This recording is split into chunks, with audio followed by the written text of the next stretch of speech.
Om Shanti. Good morning. साकार मुरली 3 जनवरी 2026।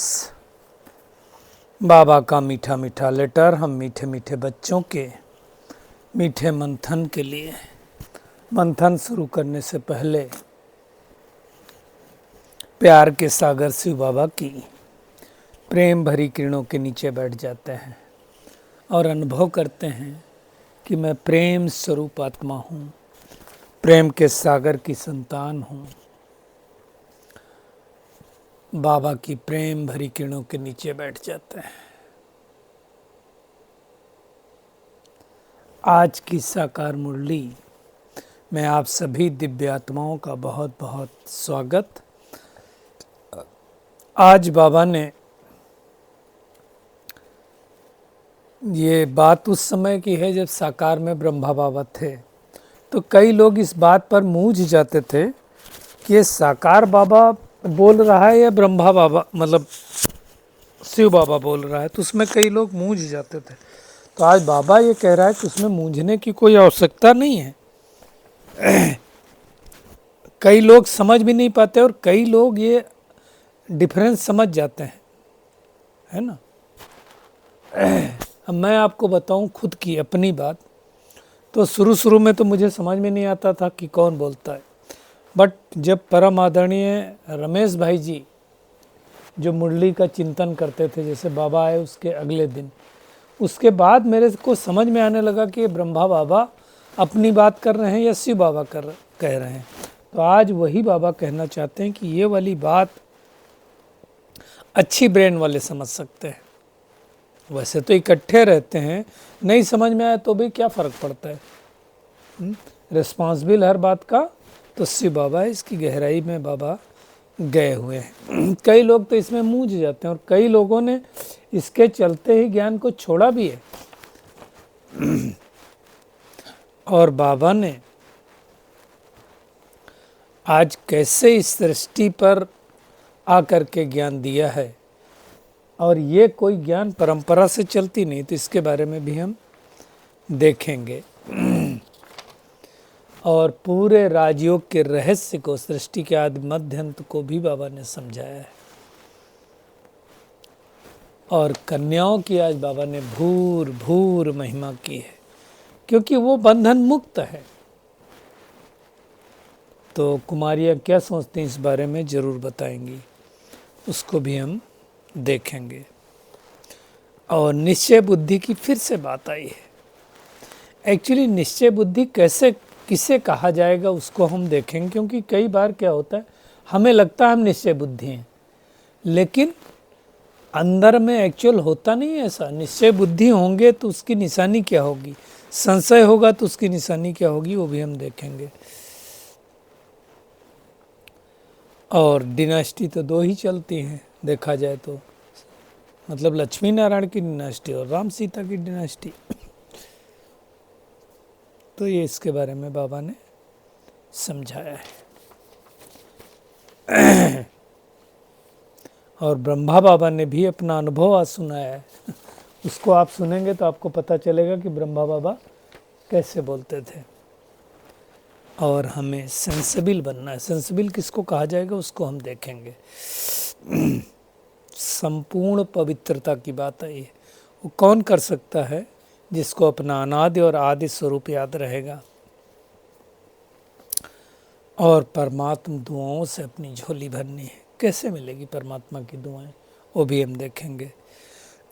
और अव्यक्त इशारे में बहुत गहरी पॉइंट आई है कि मेजॉरिटी बच्चों ने लोहे की जंजीरें तो काट ली, लेकिन महीन और रॉयल धागे अभी भी बंधे हुए हैं। वो कौन से महीन धागे हैं उसको हम देखेंगे। तो ये आज की पूरी मुरली है। हमें लगता है हमें आज शुरुआत करनी चाहिए अव्यक्त इशारे से। बहुत गहरी बात बाबा ने कहा है, क्योंकि ये मास में चल रहा है, अव्यक्त मास चल रहा है, और इसमें हम सब पुरुषार्थ करने वाले हैं जीवन मुक्त स्थिति का। और जीवन मुक्त स्थिति के लिए बाबा ने कहा बंधन मुक्त बनना पड़ेगा। तो बाबा कह रहा है देखो, जब हम ज्ञान में चलते हैं ज्ञान में चलने से पहले बहुत सारे बंधन होते हैं, बड़े बड़े बंधन होते हैं। कई लोग समर्पित होते हैं, उनके तो उन्होंने तो बहुत बड़े बंधन, अगर समर्पित हो चुके हैं तो बहुत बड़े बड़े बंधन काट दिए। तो बाबा कह रहा है लोहे की जंजीरें काट दी, लेकिन बहुत महीन और रायल धागे भी बंधे हुए हैं। क्या बाबा कहता है, कई पर्सनैलिटी फील करने वाले, पर्सनली फील करने वाले स्वयं में अच्छाइयाँ हैं नहीं, लेकिन महसूस करते हैं ऐसे होती कि जैसे हम बहुत अच्छे हैं, हम बहुत आगे बढ़ रहे हैं। ये जीवन बंधन के धागे मेजोरिटी में हैं और बाप दादा इन धागों से मुक्त होना चाहता। कई लोगों को लगता है कि अब हम तो सर्वगुण संपन्न 16 कला संपूर्ण बन गए, एक्चुअल वो है नहीं। अब आप देखो, हमें तो याद आता है ऐसे मौके पर कि रामायण की सीता जी, अब आप सोचो, मायके से और ससुराल से दोनों तरफ से रिच थी, खुद का डिसीजन लिया कि मुझे ऐसी लग्जरियस लाइफ न जी करके श्री राम के साथ वन में जाना है, वनवास जीवन जीना, करेक्ट। तो मतलब जंजीरें लोहे की काट करके चली गई, लोहे के आप बड़ी बड़ी जंजीरें काट के गई। अब जब वन में पहुंची तो बुद्धि किस में अटक गई, सोने के मृग में, है ना। अब आप सोचो, सीता जी को ये समझ में नहीं आया कि सोने का कोई मृग होता है क्या, हो नहीं सकता है। तो बुद्धि फंस गई ना, महीन और रॉयल में फंस गई। तो फिर कितना बड़ा डिसीजन लिया और फाइनली कितना बड़ा नुकसान उठाना पड़ा, है ना। उसकी गहराई में हम नहीं जाएंगे कि उन्होंने 3 बार कैसे परखने की और निर्णय लेने की गलती की, वो हम ऑलरेडी डिस्कस कर चुके हैं। अब ऐसे ही होता है, बाबा के बच्चे भी बाबा के ज्ञान में चलते हैं। ज्ञान में चलते हैं तो मतलब दुनिया के ज्ञान से तो ज़्यादा ज्ञान हो ही जाता है। सृष्टि के आदि मध्यंत का सब ज्ञान बाबा बता देता है। तो जब बोलने लगते हैं तो लोग उनको मान सम्मान देने लगते हैं, और जब मान सम्मान देने लगते हैं तो फूल के कुप्पा हो जाते हैं, और फूल के कुप्पा हो करके क्या सोचने लगते हैं कि मुझसे ज़्यादा नॉलेजवान कोई है ही नहीं। क्या सोचने लगते हैं कि मैं बहुत अच्छा हो गया हूँ, बहुत श्रेष्ठ हो गया हूँ, दुनिया वालों से तो अच्छा हूँ, मैं बहुत आगे बढ़ गया हूँ, मेरा पुरुषार्थ तो सबसे अच्छा है, मेरा फोटो सब जगह आता है। और ये वाली बात, ये छोटे छोटे बंधन। अब आप देखो, मैं आपको बंधन की अगर सूक्ष्मता बताऊं, आप मोबाइल पर एक फ़ोटो पोस्ट करके देखो क्या होता है। जैसे आपने वो फ़ोटो पोस्ट की, अब वो फ़ोटो पोस्ट करने के बाद आपके मन में क्या संकल्प चलता होगा कि कितनों ने रिएक्ट किया, कितनों ने लाइक किया, किसने रिस्पांस भेजा कि नहीं भेजा। आपकी बुद्धि बार बार जाएगी। और बहुत सारे लोग तो ऐसे भी हो सकते हैं कि उसको चेक करते होंगे कि किसने इसको रीड किया। अब ये क्या है, ये रॉयल धागे नहीं है। सेवा कर रहे हैं, मेरा नाम पहले आगे आना चाहिए कि ये सेवा इन्होंने बहुत की, बहनों को दिखाने के लिए सेवा। ऐसे भी बहुत सारे भाई बहनें करते हैं, मेरा नाम आगे आना चाहिए। फ़ोटो जब वो न्यूज आए तो मेरा ज़रूर फ़ोटो आना चाहिए, पेपर में छपे तो मेरा नाम आना चाहिए। ये सब महीन और रॉयल धागे हैं। मेरा बैच सबसे अच्छा होना चाहिए, मेरे जूनियर बैच क्यों मिला, किसी को सीनियर बैच क्यों नहीं मिला। तो ये सारे जो महीन और रॉयल धागे हैं, ये नहीं होना चाहिए। ये हमें आगे बढ़ने नहीं देते हैं। और भगवान इन धागों से मुक्त देखना चाहता है। नाम मान शान का मेरा नाम हो जाए कई। और ये सबसे ज़्यादा, ये जो माया आती है ना, रॉयल्टी, ये सबसे ज़्यादा उनकी आती है जो स्टेज की सेवा करते हैं, स्टेज पर भाषण देते हैं। उन लोगों को बहुत अलर्ट रहना चाहिए। इसलिए पर्सनली मैं अगर अपनी बात बोलूं तो मेरे को थोड़ा इन फ़ोटो पोस्ट करने से और इन सब चीज़ों से थोड़ा दूर रहना ही अच्छा लगता है। जो मोमेंट है उसका प्रेजेंट एंजॉय करो ना। ये कौन सी बुद्धिमानी है कि जो मोमेंट अच्छा सा चल रहा है उसको उस समय ना एंजॉय करके मैं कैमरे में कैद कर रहा हूँ और फिर क्या करूँगा? मतलब ये वैसे ही हो गया कि आपने बहुत अच्छे अच्छे फल खरीदे, आप खा नहीं रहे, अब आपने उसको फ्रिज में रखा और फिर जब एक हफ्ते का बासी कर लेंगे तब आप खाएंगे, उसका एंजॉय करेंगे। वही हो गया ना फिर। अब कई लोगों को ये बासी फल खाने की आदत होती, बासी चीज़ें खाने की आदत होती, तो रख करके खाएंगे, ताज़ा नहीं पसंद है। जिस समय जो ताज़ा आ रहा है वो नहीं खाएंगे, उसको पहले रख लेंगे, बासी बना के खाएंगे। एक बार मैं बताऊं, प्रैक्टिकल बात है, काफ़ी पहले की बात है, शायद 7-8 साल पहले की बात होगी। तो एक भाई था, तो हम क्या करते थे अक्सर करके, ये मथुरा की बात है, शायद पिछले टेनर की, तो यहाँ पे एक जगह है जहाँ वो 2.5 किलो से कम नहीं देते हैं, तो मैं वो लेके आ जाता था। तो कुछ बात चली तो हमने ऐसे बताया, तो भाई बोला ठीक है, आप बासी करके खाते हो, हम लोग शॉपिंग में जाते हैं तो वो दुकानदार 2 दिन रख करके बेचता होगा, तो हमको बासी बेचता है और आप ला करके बासी रख करके खाते हो। तो मेरे को उसकी बात ही टच हुई। तो कहने का भावार्थ क्या है कि हम उस प्रेजेंट मोमेंट का एंजॉय नहीं करते हैं। और वही बाबा कह रहा है कि बड़ी बड़ी जंजीरें तो काट ली हैं, छोटी छोटी रह गई, मान नाम मान शान चाहिए, तो हमें वो नहीं करना, हमें सेंसिबल बन जाना है। सेंसिबल को किसको कहते हैं? जो हमारे सेंस ऑर्गन्स हैं वो रूहानियत से भरपूर हों और उसमें हर कदम पर बाबा की श्रीमत लेनी। दैहिक भान नहीं होना चाहिए, रूहानी बाप हमको समझा रहा है ना, तो हमारे अंदर क्या होनी चाहिए? फिर रूहानियत होनी चाहिए। और जितनी जितनी रूहानियत आती जाएगी उतनी उतनी हमारे अंदर का देह अभिमान गायब होता जाएगा। आज बाबा देखो क्या कह रहे हैं, जो बच्चे अच्छी ब्रेन वाले होंगे वो समझ जाएंगे कि ब्रह्मा बाबा कह रहा है या शिव बाबा कह रहा है, ये ब्रह्मा की मत है, श्रीमत शिव बाबा की मत है। अच्छा मान लो नहीं भी समझ में आता है तो मूंझने की क्या आवश्यकता, समझ लो शिव बाबा की मत है, तो क्या होगा? जिम्मेदार तो शिव बाबा है ना। अभी देखो आज एक सेंटेंस भी आया हुआ है मुरली में, आप स्पष्ट समझ सकते हैं। बाबा ने कहा कि समझो ये ब्रह्मा कुछ नहीं जानते, शिव बाबा ही सब कुछ सुनाते हैं, शिव बाबा के रथ को स्नान कराता हूँ, शिव बाबा के भंडारे की सर्विस करता हूँ, ये भी याद रहे तो बहुत अच्छा। और ब्रह्मा बाबा को तो याद ही रहता था, वो लोटी जब डालते थे तो कहते थे बाबा के रथ को मैं स्नान कर रहा हूँ। तो इसमें मूंझने की कोई आवश्यकता है ही नहीं ना, इतना स्पष्ट बाबा ने नॉलेज दिया है, जिस नॉलेज से सृष्टि के आदि मध्य अंत सब कुछ पता चल गया। ये नॉलेज भी हमें कब मिलती?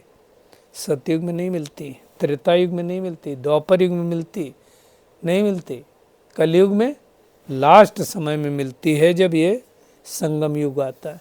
अब आप सोचो बाकी जितने धर्म हैं, हर धर्म का आप देखो कि उनका धर्म लगातार चलता रहता है। अब देवी देवता धर्म में अगर ये नॉलेज दी हुई होती तो वो भी चलता, वो नहीं चल रहा है, इसका मतलब वो नॉलेज नहीं मिली। इसलिए बाबा कहता है मैं जो हूँ जैसा हूँ मुझे कोई भी नहीं जानते। कब तक नहीं जान सकते? जब तक मैं अपना ज्ञान न दूं। और कई बार बाबा कहता तुम बच्चों में भी यथार्थ रूप से हम नहीं जानते हैं। तो नहीं जानना माना क्या? बाबा का यथार्थ पहचान बाबा ही नहीं दी है हमें, बट जो जितना जानता है उतना वो पुरुषार्थ कर रहा है, उतनी मेहनत कर रहा है। तो क्या मैं उतनी मेहनत कर रहा हूँ वो मुझे देखना है। ये सारी बातें भगवान पूरे कल्प में एक ही बार आकर के देता है। मैं जो हूँ जैसा हूँ जानना मतलब जैसे शुरू ने बाबा ने ज्योतिर्लिंग का सिंबल बताया था, बाद में बाबा ने उसके बीच में इस बार परम आदरणीय चक्रधारी दीदी ने बिल्कुल क्लियर किया कि बाद में बाबा ने कहा बीच में बिंदु रख दो और ये किरणें समझो, है ना। तो वो समझने के लिए हमें क्या चाहिए? विशाल बुद्धि चाहिए। दुनिया में तो न संगम युग को जानते हैं, भगवान ही नहीं जानते कौन है, जिसको देखो उसको भगवान मान लेते हैं। लेकिन पुकारते परम पिता परमात्मा को ही, ब्रह्मा विष्णु शंकर को नहीं पुकारते। भले सब अलग अलग रीति से समझते हो तो उनका नाम भी कुछ होगा ना। और वही आकर के मुक्ति, जीवन मुक्ति का वर्षा देता है, सब कुछ बताता है। देवताओं में भी ज्ञान कहाँ रहता है, होता तो परंपरा से चलता ना। तो ये सारी बातें बाबा अच्छी तरह से समझाता है। और ये कौन समझ सकता है? जो विचार सागर मंथन करता होगा, है ना। तो ये वाला ज्ञान पूरे 5000 साल में एक ही बार बाबा आकर के देता है। ये तो सब हमको पता ही है कि कितने युग हैं, कौन कितना, उसमें मैं नहीं जाऊंगा। और एक बात बाबा ने कहा कि जैसे मैं आता हूं ज्ञान सुनाने के लिए, बहुत इंपॉर्टेंट बात है, तो क्या होता है कि ड्रामा अनुसार जो मेरा पार्ट उस पर्टिकुलर दिन में सुनाने का है वो इमर्ज हो जाता है और वो बाबा सुनाता जाता है ना। ऐसा नहीं होता है कि बाबा सोच के आए कि ये वाला सुनाना है, ऐसा नहीं होता। वो ऑटोमेटिकली, जैसे कई बार क्या होता है कि कुछ चिंतन थाट ऑटोमेटिकली आते हैं, प्रोग्रामिंग के हिसाब से आते हैं, वैसा ये ज्ञान है, बाबा आ करके सुनाता रहता है। तो ये सब समझने की बातें हैं। आज बाबा ने कन्याओं को भी बहुत याद किया है कि कन्याएं तो बंधन मुक्त होती हैं, नो डाउट। उनको कोई जिम्मेदारी तो होती नहीं है, न पति की जिम्मेदारी, न बच्चों की जिम्मेदारी। उनको बाबा कहता अगर इस पर रूहानी पढ़ाई में लग जाएं तो अच्छा उठा सकते हैं। उनको ही पढ़ना और पढ़ाना है, उनको ही कमाई करने की कोई दरकार ही नहीं है। लेकिन हर एक कुमारी तो नहीं कर पाती ना, हिम्मत चाहिए, और जिसको हिम्मत होती है उसकी नैया पार हो जाती है ना। क्योंकि अभी आजकल तो हम देख रहे हैं बाबा के घर में क्या क्या कुमारियाँ आई हैं और कितनी नॉलेज वाली आई हैं। तो ये तो बाबा की कमाल है। और बाबा कहता है शादी किया जाएंगी तो क्या बन जाएंगी, गृहस्थी माता बन जाएंगी। तो ये तो कुमारियों को डिसीजन लेना है कि मुझे क्या करना है, कुमारियां ही बताएंगी।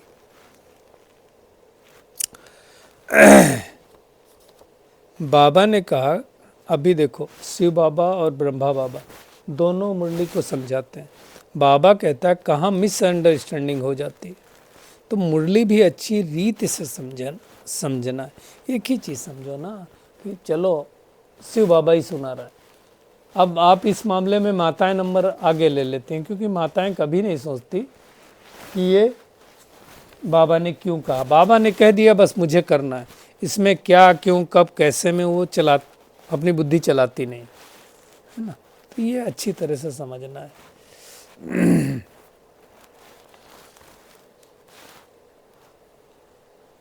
तो बाबा हम बच्चों को ही तो समझा रहा है। बाबा कहता तुमको कितना धन दिया था, अब कहाँ गया वो सारा धन, सब हमने भक्ति मार्ग में खर्च कर दिया।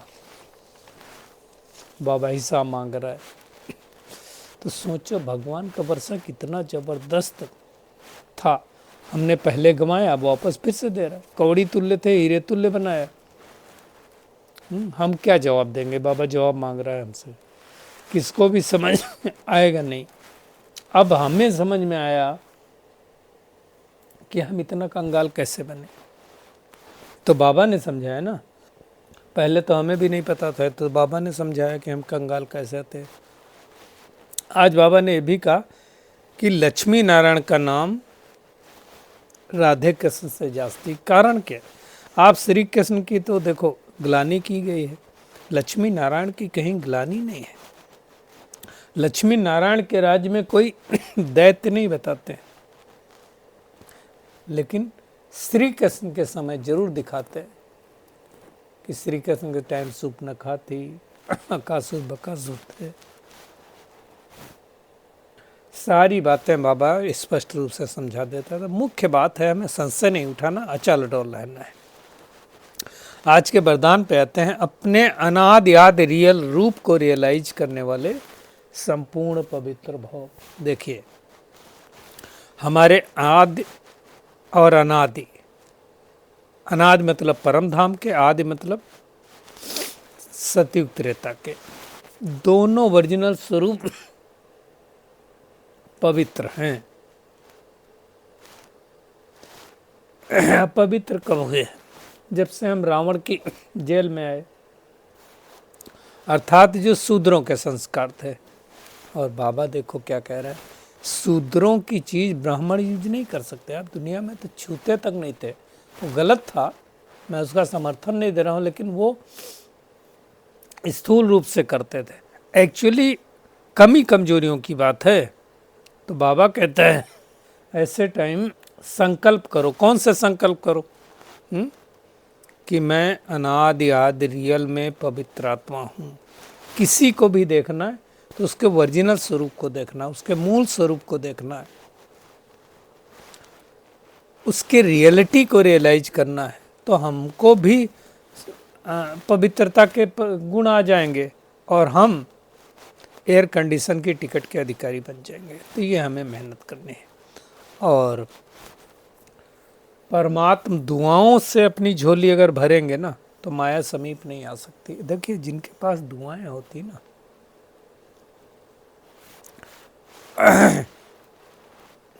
वो क्या है, उड़ते रहते हैं। और जो उड़ते रहते हैं मतलब ऊपर रहते हैं, तो माया तो नीचे रह जाती, माया तो आएगी नहीं। तो हमें चेक करना है क्या मैं आत्मा सच में उड़ रही हूँ।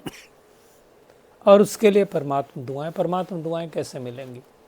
सिंपल ही है, जो श्रीमत का पालन करेंगे। बाबा ने अगर कहा और हमने किया तो हमें दुआ मिल गई।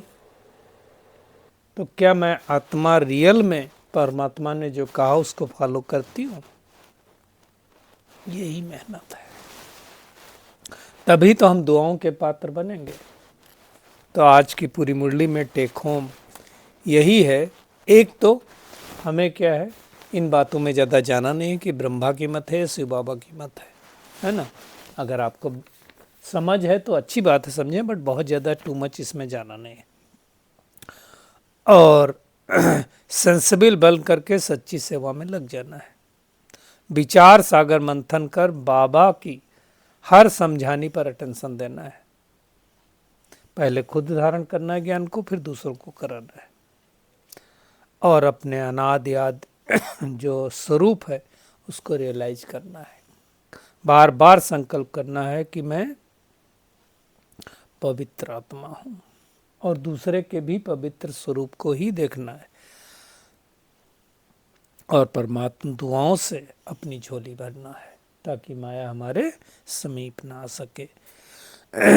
अब महीन और रॉयल धाके भी काटने हैं, तभी हम जीवन मुक्त स्थिति में स्थित हो सकते हैं। अच्छा, शुक्रिया मीठे प्यारे बाप दादा, शुक्रिया आप सभी।